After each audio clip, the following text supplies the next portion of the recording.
প্রকার ভিসা লাগবে না, কোনো প্রকার পাসপোর্ট লাগবে না। আমি এখন ভারতে ঢুকে যাব।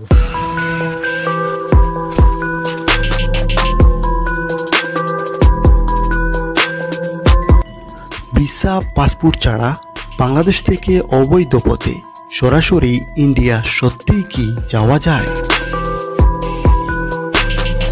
যাওয়া যাবে যাওয়া যাবে যাওয়া যাবে না?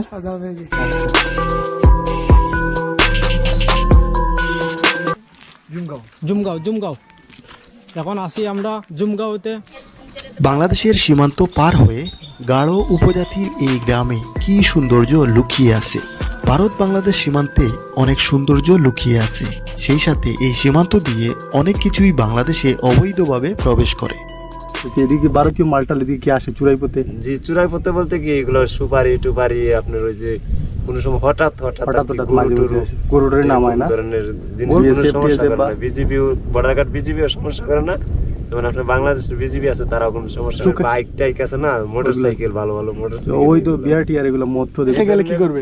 পোশাক নিয়ে গেলে আপনার ভাববো যে আপনি প্রশাসনের লোক, তখন আপনার আটকাইবো, বাংলাদেশ বর্ডার গার্ড বিজিবির জানাইবো, তখন আপনার সমস্যা হবে। এমন আছে পুলিশে ধইরা জেলখানা তো দিয়ে দিতে পারে। আসসালামু আলাইকুম, সবাইকে ডিএইচ ট্রাভেলিং ইনফো ইউটিউব চ্যানেলে শুভেচ্ছা। আশা করছি সবাই ভালো আছেন। ভারত বাংলাদেশ সীমান্তবর্তী এলাকার নতুন আরও একটি পর্বে আজ আমরা দেখব বাংলাদেশের লুকানো সৌন্দর্য।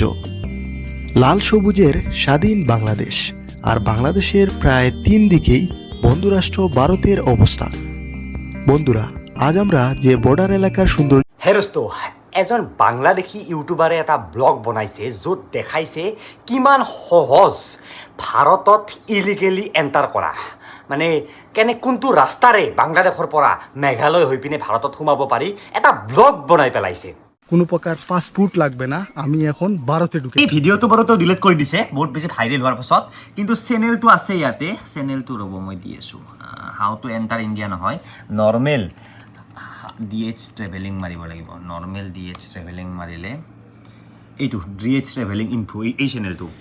এই চেনেলটোতে কেইদিনমান আগতে আপলোড হৈছিল সেইটো ভিডিঅ', এতিয়া ডিলিট হৈ গ'ল।